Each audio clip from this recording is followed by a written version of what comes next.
8 millions de kilomètres carrés, moins de 100 mm de pluie par an, un climat aride, une vie qui s'accroche au prix d'efforts colossaux d'adaptation. Le plus grand désert de la planète s'appelle Sahara.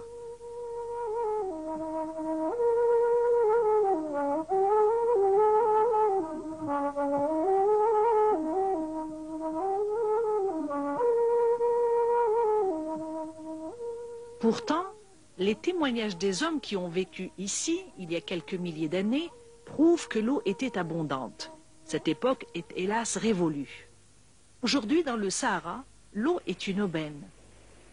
On la chérit, on la respecte et on déploie des trésors d'imagination pour la domestiquer. Ainsi naît l'oasis, synonyme universel de fraîcheur, de calme et d'espoir de vie. L'oasis ne compte pas sur l'eau qu'elle reçoit directement du ciel. C'est l'eau emmagasinée dans le sous-sol qui fait son bonheur, quand elle jaillit. Ici, pour vivre, il faut creuser. Pour durer, il faut creuser encore. La Foggara est sans doute l'ouvrage d'exploitation de l'eau le plus original et le plus rationnel du Sahara. Elle témoigne de l'ingéniosité de l'homme à s'adapter à des conditions de vie extrêmes, tout en maintenant une structure sociale cohérente, en harmonie avec son environnement.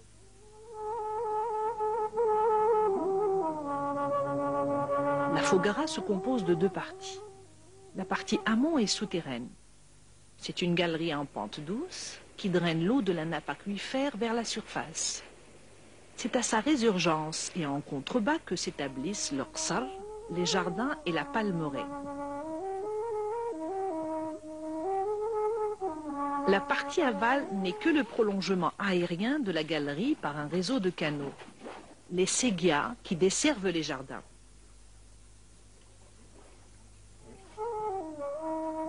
La galerie est signalée en surface par un alignement de monticules de terre.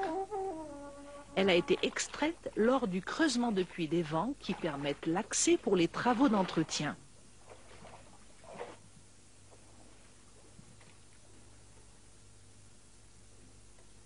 À sa sortie, l'eau se déverse dans la grande Qasriya.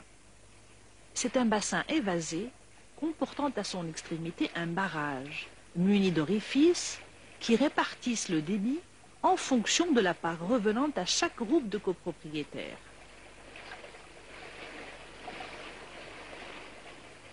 Des canaux et des qasriyas secondaires se relaient en aval pour amener l'eau jusqu'aux jardins individuels. Elle est alors stockée dans un bassin, el Medjen, et sera à la disposition du propriétaire.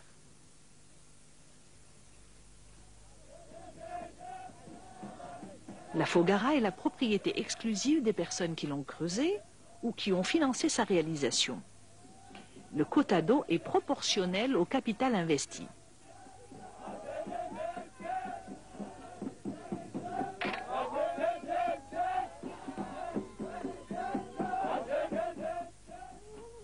Ces données sont recensées dans un registre que tient un shahid, le témoin. C'est généralement les mêmes qui devient à l'occasion le secrétaire général de la Jama'a.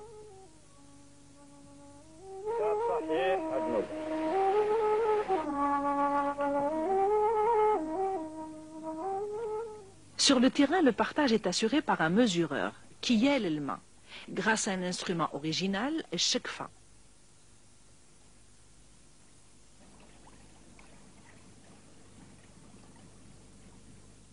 L'information est inscrite sur des tablettes d'argile avant d'être reportée par un comptable, le hissab, sur le registre.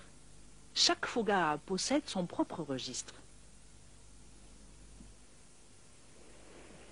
Avec une longueur cumulée de plusieurs milliers de kilomètres de galeries, la Foggara figure au rang des grandes réalisations humaines de l'histoire. Elle porte en elle la notion de rationalité, de bon sens.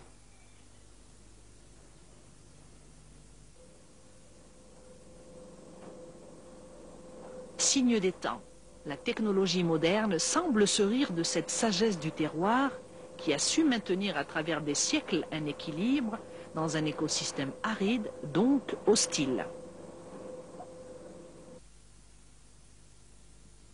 La mort des Foggara et des oasis traditionnelles n'est-elle pas programmée dans ces pompages intensifs? Puissent nos générations futures ne pas retenir que leurs ancêtres, à cause de leurs prétentions, ont détruit l'un des derniers remparts à la désertification.